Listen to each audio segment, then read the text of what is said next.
During the COVID pandemic, another deadly health issue emerged. In 2020, deaths attributed to alcohol increased by more than 8%. A mother who watched her son's descent into alcoholism is calling for tighter controls on bottle shops under liquor licensing laws. This report from Lauren Day and producer Xanthi Kleinig.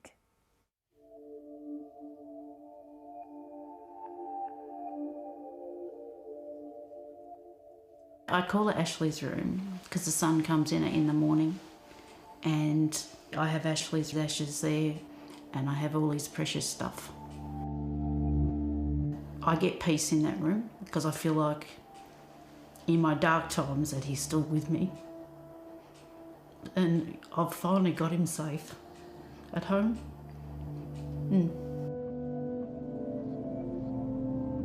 It's said that when a parent dies, you lose the past. But when your child dies, you lose the future.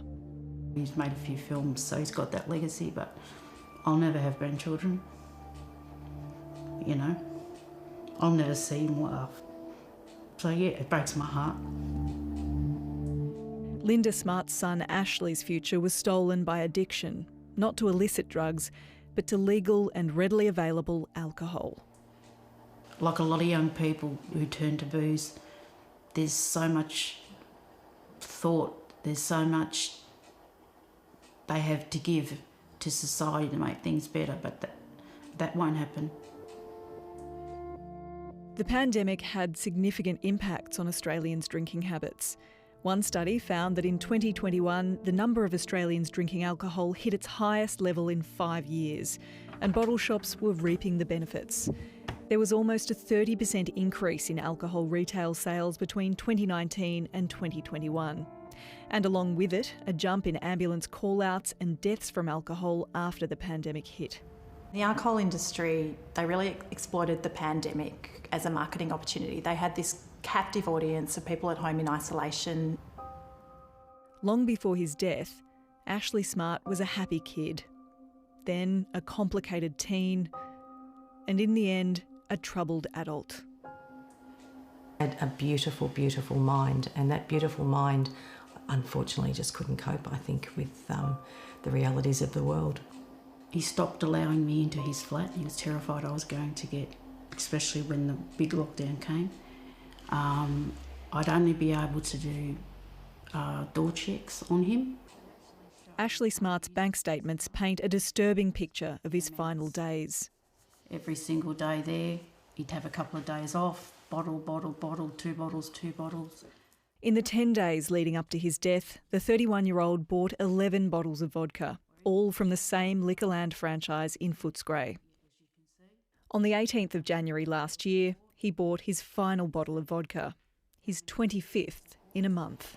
He was very, very drunk. He came home with a bottle. I said to him, Ashley, why did you buy it? And he says, Mum, they sell it to me, they don't care. And I left him about 4:30. And he turned his computer off at 6 o'clock and he never woke up. Linda Smart found him days later. He hadn't been in touch. I was worried. I had my father's funeral on the Thursday. And on the Friday morning, I rushed to Ashley's place because I was worried. And he'd been there 4 days. And I couldn't stay with him. I always promised I would. But I couldn't stay with him in that state. In Victoria, liquor licensing laws are supposed to stop bars or bottle shops from serving anyone who's intoxicated, which Linda says her son would have been most days. He was never, ever refused service of alcohol, right up till the day he bought a bottle the day he died. And he was served. And I watched him being sold alcohol many occasions drunk, and I couldn't intervene. While the law seems clear, enforcement is nearly impossible. The Victorian Gambling and Casino Control Commission told Linda that in order to reach the burden of proof, it's best practice for one of its inspectors to witness the intoxicated person being served. A huge hurdle with fewer than 50 inspectors monitoring tens of thousands of venues. We need the regulator to be much much better resourced, much more funding, and an increase in that manpower. We also need more meaningful sanctions, a real risk that someone who supplies alcohol to someone who is intoxicated might lose their licence or might have their licence suspended. Linda Smart asked the regulator to review the shop's CCTV footage of Ashley's final purchase. The investigator who reviewed it said he didn't look drunk, although the footage didn't have sound. He said he'd recommend to the Commission that a change to the law should be considered to include selling alcohol to people with substance abuse issues, who he described as the most vulnerable people in the liquor space.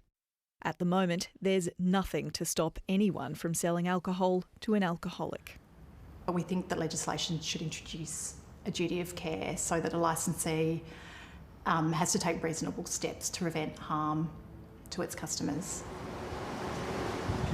The regulator told 7:30 it was unable to establish a breach of the Act on the available evidence. Liquorland said it was unable to comment on individual cases but was committed to the responsible service of alcohol. In a statement, Victoria's Liquor Regulation Minister, Melissa Horne, said the government had introduced strong reforms to reduce alcohol-related harm. Jimmy brings drinks delivered for just $2. The pandemic also saw a huge rise in the popularity of online alcohol delivery. Last October, the New South Wales liquor regulator announced it was investigating popular alcohol delivery service Jimmy Brings over the death of a 49-year-old man who reportedly spent $24,000 with the company over 3 years, including daily orders in the weeks leading up to his death.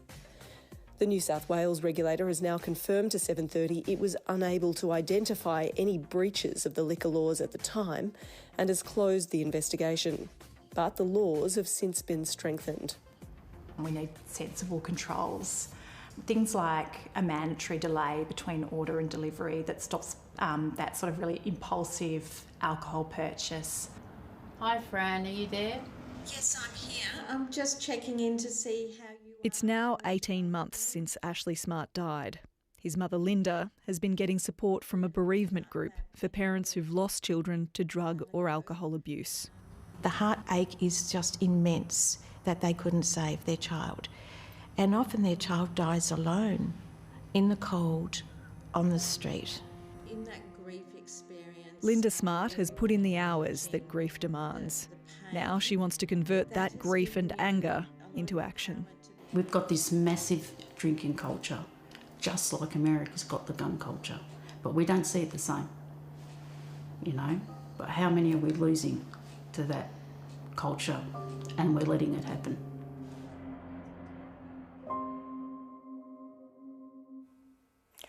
You can find full statements from Liquorland, the New South Wales and Victorian liquor regulators, as well as Victoria's Liquor Regulation Minister on our website. If that story's raised any issues for you, you can call Lifeline on 13 11 14 or Beyond Blue on 1300 22 46 36.